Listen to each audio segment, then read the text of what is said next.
And projects Joseph R. Biden Jr. is elected the 46th president of the United States, winning the White House and denying President Trump a second term. We're being defiant and not conceding this race. This year, they rigged an election. They rigged it like they've never rigged an election before. And by the way,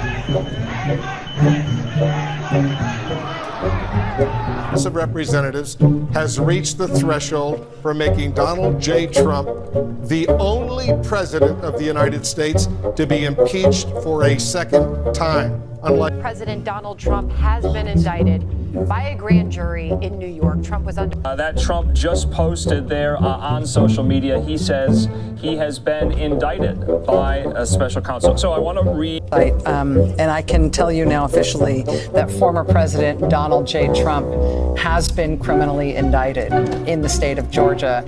The first mugshot ever taken of a former president of the United States.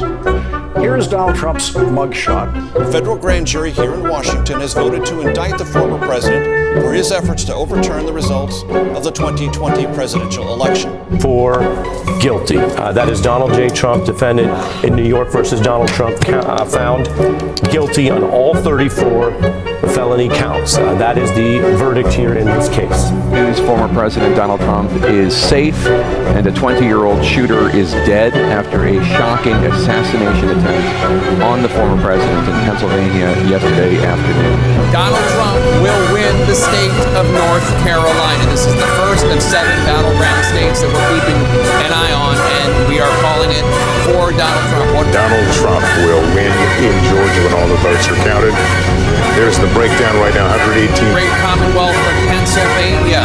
This is a huge achievement for Donald Trump and a huge bucket of electoral votes, 19 of them, for his path back to the presidency. As of right now, with those 19 electoral votes added from Pennsylvania, Donald Trump is within spitting distance of 270 electoral votes.